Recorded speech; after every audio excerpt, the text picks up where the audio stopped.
नमस्कार, स्वागत आप सभी का सिलसिला बाजारों का में। मैं हूं आपके साथ अखिलेश राठी और आज सिलसिला बाजारों का में हम चर्चा करने जा रहे हैं एग्री और नॉन एग्री कम्युनिटीज के बारे में।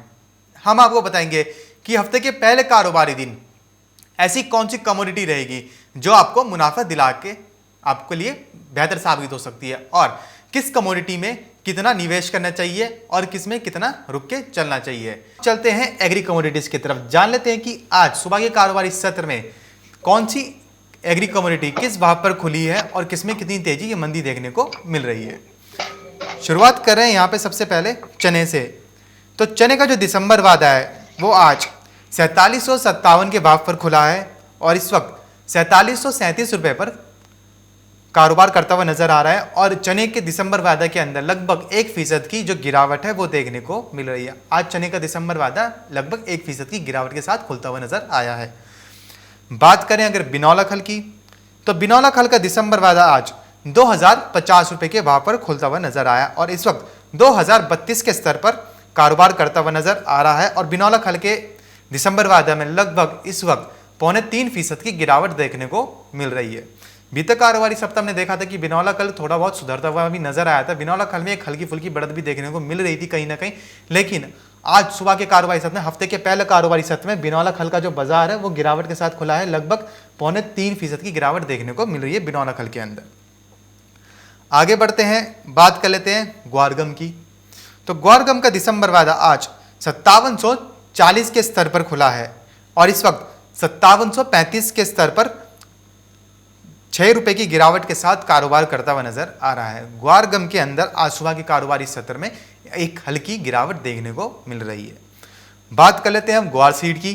तो ग्वार सीड का दिसंबर वादा इस वक्त 3850 पर खुला है और 3850 पर ही कारोबार करता हुआ नजर आ रहा है। वहीं बात करें अगर खाद्य तेल में सरसों की, तो सरसों का दिसंबर वादा आज 5772 पर खुला है और इस वक्त 5770 के पर आधे फीसद से ज्यादा की गिरावट के साथ कारोबार करता हुआ नजर आ रहा है मस्टर्ड सीड का दिसंबर वादा।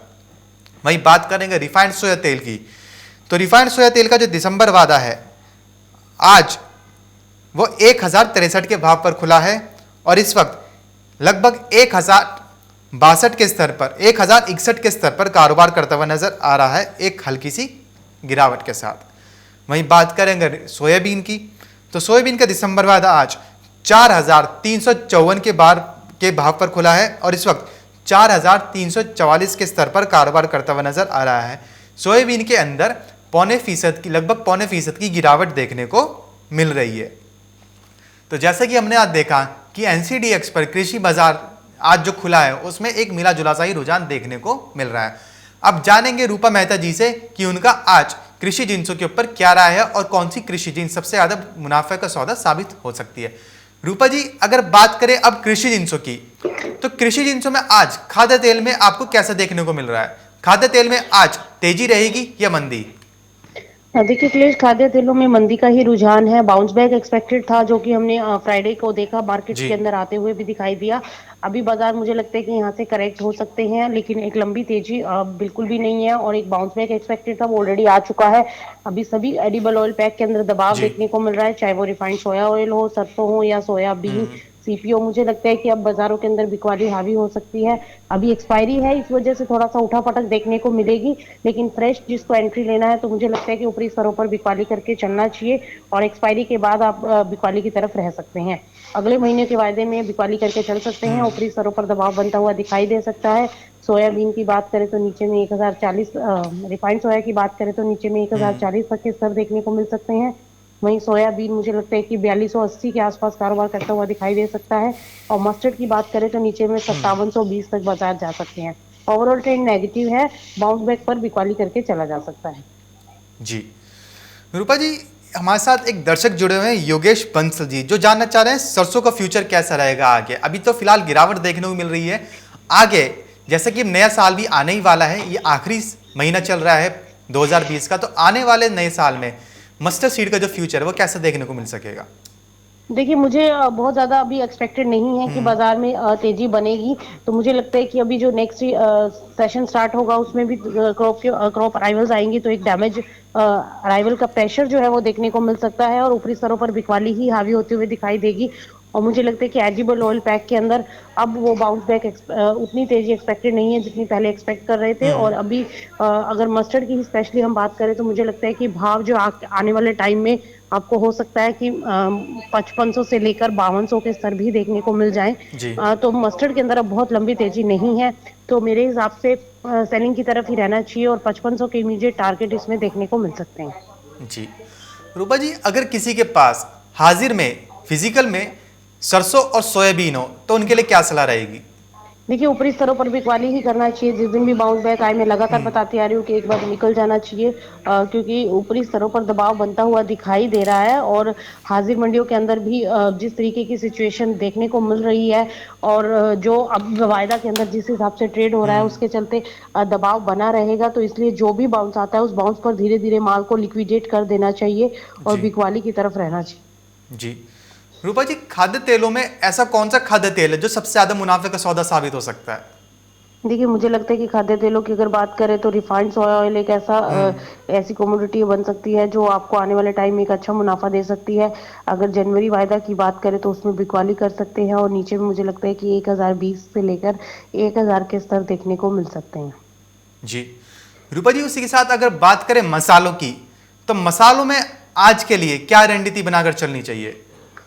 देखिए, मसालों के अंदर भी जो पोजीशन है वो बाइंग की रखना चाहिए लॉन्ग टर्म प्रोस्पेक्टिव से, और इंट्राडे पॉइंट ऑफ व्यू से थोड़ा बहुत दबाव जो है वो बना रह सकता है। उठापटक जाहिर है देखने को मिलेगी, लेकिन मुझे लगता है कि हल्दी और जीरा, ये दो कमोडिटी ऐसी हैं जो बाइंग के लिए अच्छी हैं। इसके अंदर बाइंग करके चला जा सकता है। जी। रूपा जी, अगर किसी के पास हाजिर में मसाले रखे हैं, धनिया, हल्दी, जीरा, तो उनके लिए भी क्या यही सलाह रहेगी? देखिए, बिल्कुल हाजिर में आप होल्ड करके चल सकते हैं और मुझे लगता है कि आगे तेजी बन सकती है। जी। रूपा जी, उसी के साथ अगर बात करें बिनौला खल की, तो बिनौला खल पे मैं देख रहा हूं कि इस वक्त एनसीडीएक्स पर लगभग 3% की गिरावट के साथ कारोबार करता हुआ नजर आ रहा है बिनौला खल। तो बिनौला खल में आज के लिए क्या रणनीति रहेगी? देखिए, सभी एडिबल ऑयल पैक के ऊपर दबाव देखने को मिल रहा है, तो उसका इम्पैक्ट जो है हमें बिनोला खल के ऊपर भी आता हुआ दिखाई दे रहा जी है। लेकिन ओवरऑल ट्रेंड बिनोला खल का पॉजिटिव है। दिसंबर वायदा को छोड़ दिया जाए तो मुझे लगता है कि जनवरी वायदा जो है उसके अंदर नीचे में एक बार 2020 से लेकर 2000 के स्तर देखने को मिल सकते हैं। मतलब 20 से 30 रुपए का और भी और करेक्शन देखने को मिल सकता है। ऑलरेडी मार्केट 3% गिरता हुआ खुला है, तो एक दबाव जो है वो जनरेट होता हुआ दिखाई दे रहा जी है। लेकिन एक बार भाव जो है वो 2000 के आसपास आ सकते हैं और एक्सपायरी भी है, इस वजह से बहुत ज्यादा उठापटक देखने को मिल रही है मार्केट के अंदर। लेकिन घबराने की बात नहीं है। मुझे लगता है कि बिनोला कल जो है वो थोड़ा बहुत डिप मार सकता है 20 से 50 रुपए, और ज्यादा ज्यादा मैक्सिमम डाउनसाइड 50 रुपए तक हो सकता है। वहां से एक बार फिर से बाउंस बैक आ सकता है, तो इसलिए बिनोला कल के अंदर निचले स्तरों पर खरीदारी की जा सकती है। जी। रूपा जी, इसी के साथ हमारे दर्शक जुड़े हुए हैं, वैशाली जी, जिनका सवाल है कपास खली को लेकर। वो जानना चाहेंगे कि क्या कपास खली इस वक्त बाई करके चला जा सकता है? देखिए, अभी आज थोड़ा करेक्शन है, तो अभी थोड़ा सा वेट कीजिए और डिप पे आप बाय कर सकते हैं। जी 2000 के नीचे अगर भाव मिलता है तो काफी अट्रैक्टिव है, आप वहां पर भी बाइंग पोजीशन लेकर चल सकते हैं। एक्सपेक्टेड है कि यहाँ से 150 से 200 रुपए की तेजी बिनोला खल में देखने को मिल सकती है। जी। रूपा जी, एक दर्शक जुड़े हैं हमारे साथ, नमन जैन जी। वो जानना चाह रही कि सोया रिफाइंड में किस लेवल पे सेल करके चला जा सकता है? देखिए, सोया रिफाइंड के अंदर आप 1060 करंट लेवल्स पर भी आप बिकवाली कर सकते हैं। जो तेजी बनेगी, अगर यहाँ से बाउंस बैक फिर से एक बार फिर से अगर आता है तो 10 से 20 रुपए का एक अपसाइड मोमेंटम हो सकता है। लेकिन नीचे आने के लिए काफी बाजार जो है 40 से 50 रुपए का करेक्ट हो सकता है। तो आप करंट लेवल्स पर भी पोजीशन बना सकते हैं। जी बहुत ज्यादा पोजीशन ना बनाएं, थोड़ा बाउंस बैक मारे तो फिर वहां पर बनाएं। तो इस तरीके की आप रणनीति ले सकते हैं। सेलिंग स्टार्ट यहाँ से भी की जा सकती है। मुझे लगता है कि यहाँ से बाजार जो है 1020 से लेकर 1000 के स्तर दिखा सकता है जनवरी वायदा। वहीं अगर हम आगे अगले महीने और उससे भी अगले महीने में अगर कर सकते हैं फेब में, तो फेब में भी बिकवाली की जा सकती है। वहां पर हम 980 के टारगेट के लिए बिकवाली की तरफ जा सकते हैं। जी। रूपा जी, इसी के साथ एक मस्टर्ड सीड का सवाल लेना चाहूंगा। हमारे साथ दर्शक जुड़े हुए हैं, एक दर्शन जी। वो कह रहे हैं कि उन्होंने आरएम सीड 5830 पे सेल किया है। वो जानना चाह रहे हैं कि इसको अभी और कब तक रोक के चल सकते हैं? देखिए, इन्होंने वायदा में किया है, तो अगर इन्होंने दिसंबर वायदा में किया है तो उसके लिए आप 5820 पर आपने किया है तो 5720 का एसएल आएगा। यहाँ से 100 पॉइंट का एसएल है, आपको वो फॉलो करना चाहिए। और ऊपर में अगर भाव आता है, बाउंस बैक आता है, तो बिल्कुल तुरंत आप निकल जाएं, पोजीशन होल्ड ना करें और अगर आपका जनवरी वायदा है तब भी आपके लिए यही स्टॉप लॉस रहेगा। 5220 के स्टॉप लॉस के साथ पोजीशन होल्ड रखें। बाउंस मिल गया तो आपका लेवल आ सकता है और लेवल आते ही फौरन इसको एग्जिट करें, ज़्यादा लंबा इसको जी वेट ना करें। मेरे हिसाब से बाजार नीचे जा सकता है। जी। रूपा जी, उसी के साथ अगर बात करें ग्वारगम और ग्वार सीड की, तो ग्वारगम और ग्वार सीड पे आज हमने देखा कि एनसीडीएक्स पर ग्वारगम और ग्वार सीड एक मिला जुला सा ही रुझान देखने को मिला, एक हल्की फुल्की नरमी दोनों में ही देखने को मिली। तो आज ग्वारगम और ग्वार सीड में आपकी क्या सलाह रहेगी? देखिए, मेरी सलाह ग्वारगम और ग्वार सीड में हमेशा से ही बिकवाली का रहा है। ऊपरी स्तरों पर जो भी भाव मिले बिकवाली की तरफ रहना चाहिए। और वैसे तो ग्वार सीड के अंदर अभी पोजीशन ना लें तो ज़्यादा जी बेटर है। और अगर लेना भी है तो 100 से 150 रुपए के एक दायरे के बीच में कारोबार जो है आपको रखना चाहिए। और जैसे ही 100 पॉइंट ऊपर जाता है तो वहां पर आप बिकवाली करें और फिर नीचे आता है तो वहां से प्रॉफिट बुक करें। तो बहुत ज़्यादा मूवमेंट एक्सपेक्ट ना करें इसके अंदर। जब तक एक्सपोर्ट डिमांड पिकअप नहीं होते तब तक ग्वार के अंदर कोई बहुत तेजी वाली बात नहीं है। स्टॉक भी अच्छे अवेलेबल है और इस बार मुझे लगता है कि बहुत ज़्यादा डिमांड भी अभी पिकअप नहीं हो रही है। तो इस वजह से ग्वार के अंदर एक रेंज देखने को मिलेगी, कोई लंबी तेजी नहीं है। और जनवरी वायदा की अगर हम बात करें जो कि 5824 के आसपास चल रहा है, नीचे में 5760 से लेकर ऊपर में 5860 तक की रेंज आज के इंट्राडे प्रोस्पेक्टिव से हो सकती है। अगर बाइंग आती है यहाँ से तो 5840 से 5860 का स्तर मैक्सिमम देखने को मिल सकता है जनवरी वायदा में। जी और वहीं दिसंबर वायदा की बात करें तो एक्सपायरी है, मुझे लगता है कि यही 5720 के आसपास क्या मार्केट जो है वो एक्सपायर होता हुआ दिखाई दे सकता है। तो सेल ऑन राइस की स्ट्रेटेजी रखें, जो बाउंस मिले वहां पर भी पाली की रणनीति अपनानी चाहिए। जी। रूपा जी, उसी के साथ अगर बात करें दाल दलहनों की, तो दाल दलहनों में आप ट्रेंड कैसा देख रही हैं? देखिए, दाल दलहनों में मुझे बिल्कुल भी तेजी अब नहीं दिखाई दे रही है। मुझे लगता है कि हर ऊपरी स्तरों पर बिकवाली करनी चाहिए। और आप देख भी रहे हैं कि लगातार हम चने के अंदर दबाव आता हुआ देख रहे हैं। मूंग उड़द तुअर के अंदर भी प्रेशर है। तो अभी जो है चना जिस तरीके से रिएक्ट करता हुआ दिखाई दे रहा है तो मुझे लगता है कि आगे और दबाव जनवरी वायदा में बढ़ सकता है। जो दिसंबर वायदा है वो ऑलरेडी 4800 के नीचे है, लेकिन जनवरी वायदा अभी भी 4800 के ऊपर ट्रेड कर रहा है। तो मुझे लगता है कि नीचे में 4600 के स्तर संभव है जनवरी वायदा में।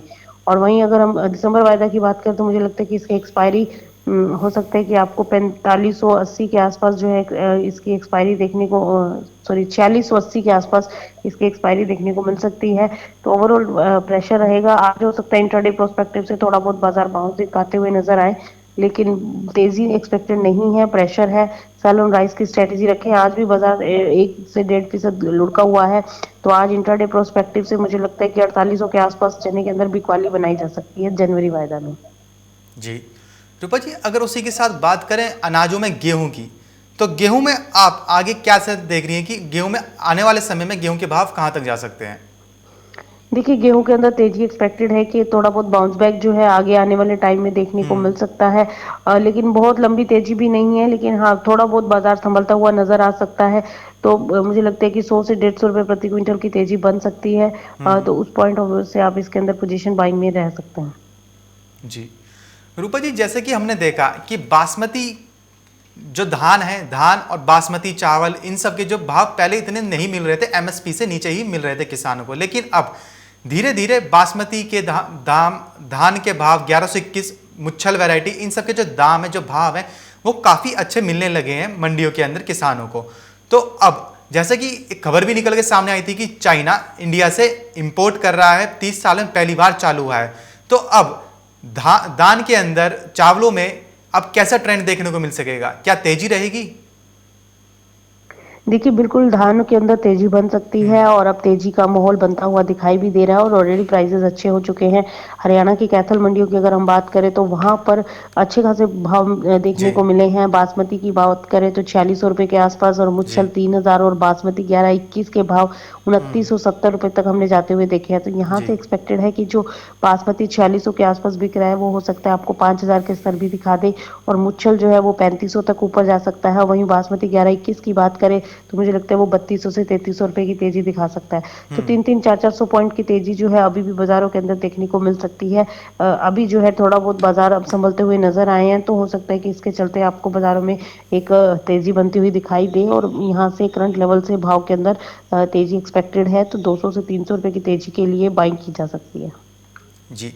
रूपा जी, हमारे साथ दर्शक जुड़े हुए हैं, सादिक मोमिन जी, जो जानना चाह रहे हैं कि जैसे कि अब एक्सपोर्ट चालू हो गया है चाइना को भारत से चावलों का, तो क्या अब स्टॉक करके चलना सही रहेगा? देखिए अभी तो एक्सपोर्ट बिल्कुल आप स्टॉक तो कर सकते हैं, लेकिन अभी देखना होगा कि चाइना की तरफ से कितनी डिमांड निकल कर जी। आती है। अभी तो अपडेट यही है कि एक्सपोर्ट शुरू हुआ है, लेकिन कितना एक्सपोर्ट होगा और किस क्वालिटी का जो है राइस जाएगा, इसके ऊपर अभी काफ़ी कुछ है। और कितना एक्सपोर्ट किया जाएगा उसके ऊपर भी काफ़ी हद तक डिपेंड करेगा। और जो यूरोपियन कंट्रीज़ के अंदर हमारा माल जाता था, वहाँ पर अभी डिमांड जो है अच्छी खासी निकलती हुई दिखाई देती थी, वो अभी नहीं निकल रही है। अगर वो निकलती है तो फिर इस बार जो है बासमती हो सकता है कि सबके लिए एक अच्छा मुनाफा दिलाए, क्योंकि फिर एक तेजी जो है वो दोनों साइड से बनती हुई दिखाई दे सकती है। अभी हाल फिलहाल में लंबी तेजी तो आप ना माने, लेकिन हाँ अभी जैसा कि मैंने बताया कि 200 से 300 रुपए की तेजी बन सकती है, तो उस हिसाब से आप अपनी रणनीति बनाकर चल सकते हैं। जी रूपा जी, उसी के साथ बात करें अगर मंडियों की, तो मंडियों में हमने देखा कि आलू प्याज के जो ऊपर आसमान चढ़े हुए भाव थे, सरकार के फैसलों के बाद कहीं ना कहीं डगमगाते हुए नजर आए और भावों में दोनों में हल्की फुल्की नरमी भी देखने को मिली। वहीं अब जैसे कि किसान प्रदर्शन भी चल रहा है, आवकें प्रभावित हैं, डिमांड बहुत ही कम देखने को मिल रही है, आवाजाही नहीं हो रही है, तो अब यहां से आगे इनके जो भाव हैं वो कैसे देखने को मिल सकेंगे? देखिए आलू प्याज के भाव जो है अभी मेरे को लगता है इसी रेंज के बीच बने रह सकते हैं। और ऊपर में बाजार जो है ऊपर ही स्तरों पर जाता हुआ ज्यादा दिखाई नहीं दे रहा है। आवक प्रभावित होने से थोड़ा बहुत छुटमुट तेजी जी। बन सकती है, लेकिन लंबी तेजी नहीं है। मुझे लगता है कि अब इन स्तरों पर माल को एग्जिट कर देना चाहिए। आगे आने वाले दिनों में इन सभी कमोडिटीज के अंदर दबाव बनता हुआ दिखाई दे सकता है। जी रूपा जी, अगर हाजिर में रखा हुआ है तो हाजिर में भी क्या यही रणनीति रहेगी? देखिए बिल्कुल हाजिर के अंदर भी यही हाजिर की ही मैं बात कर रही हूँ कि हाजिर के अंदर आपको इन कमोडिटीज के अंदर अब जो भी बाउंस आता है उस बाउंस के अंदर आपको बिकवाली करके चलना चाहिए। धीरे धीरे माल लिक्विडेट कर दें, अब यहाँ से बहुत ज्यादा तेजी बनती हुई नजर नहीं आ रही है।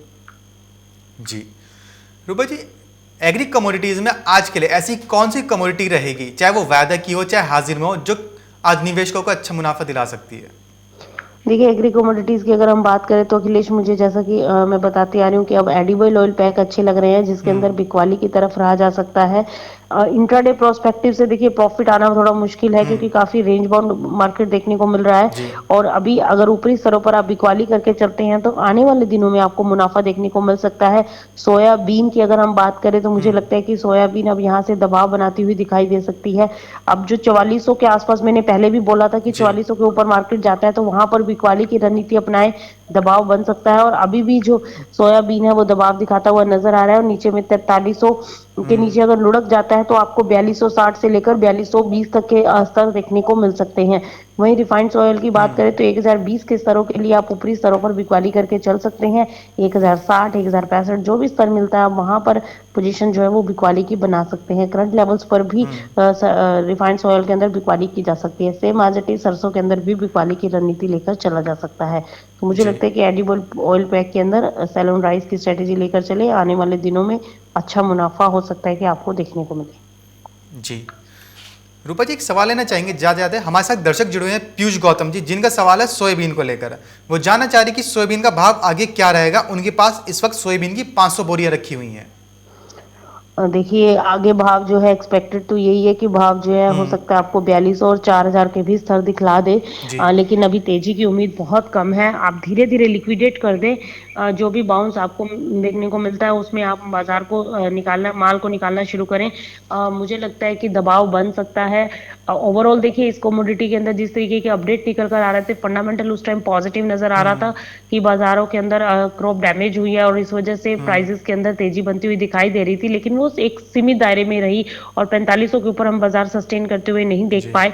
इस वजह से बाजारों के अंदर अब दबाव है और नीचे में अब जो रेंज बनती हुई नजर आ रही है वो 4200 से लेकर ऊपर में 4400, तो इस रेंज के बीच में बाजार घूमता हुआ दिखाई दे सकता है। क्योंकि इस कमोडिटी के अंदर अब बहुत ज्यादा तेजी की उम्मीद नहीं है, इसलिए गिरावट भी जो रहेगी वो लिमिटेड रहेगी। जैसा कि हम एडिबल ऑयल पैक की अगर हम बात करें, रिफाइंड ऑयल में हम एक्सपेक्ट करें कि ज्यादा गिरावट आ सकती है इंस्टेड ऑफ सोयाबीन के। तो मुझे लगता है कि सोयाबीन जो है वो 4200 के आसपास आकर एक बार सस्टेन हो सकता है। तो इतनी नीचे गिरावट जो है एक्सपेक्टेड और ऊपर में 4400, तो ये रेंज बनी रह सकती है। तो आप उस हिसाब से अपनी रणनीति लेकर चल सकते हैं। जी रूपा जी, हमारे साथ दर्शक जुड़े हैं विनोद जी, जिनका सवाल है मूंगफली को लेकर। वो जानना चाह रहे हैं मूंगफली में आगे भाव में कितना उतार चढ़ाव देखने को मिल सकेगा या फिर सस्टेन रहेंगे? देखिए मूंगफली के अंदर अगर जैसे अभी और other other edible oil pack के ऊपर दबाव आता हुआ हम देख रहे हैं, तो मूंगफली के तेल के ऊपर अभी थोड़ा बहुत प्रेशर बन सकता है, लेकिन डिमांड पिकअप होती हुई नजर आ रही है। एक्सपेक्टेड है कि अब नेक्स्ट ये वाला मंथ, करंट मंथ और नेक्स्ट मंथ में एक मांग जो है वो पिकअप हो सकती है। इस वजह से बाउंस बैक एक्सपेक्टेड है कि मूंगफली के अंदर देखने को मिल सकता है, लेकिन लंबी तेजी नहीं है। तो मुझे लगता है कि 100 से 200 रुपये प्रति क्विंटल की तेजी बन सकती है। जी, बहुत बहुत शुक्रिया रूपा जी हमारे साथ जुड़ने के लिए और अपने विचार हमारे साथ साझा करने के लिए। तो जैसे कि आज रूपा जी ने बताया कि एग्री कमोडिटीज़ के अंदर खाद्य तेल में ऊपरी स्तर पर बिकवाली करके फायदा का सौदा साबित हो सकती है। वहीं नॉन एग्री कमोडिटी पे उन्होंने बताया कि सोने चांदी में ऊपरी स्तर पर बिकवाली करके चले और कच्चे तेल में निचले स्तर पर खरीदार के मौके ढूंढे और खरीदारी करके चला जा सकता है।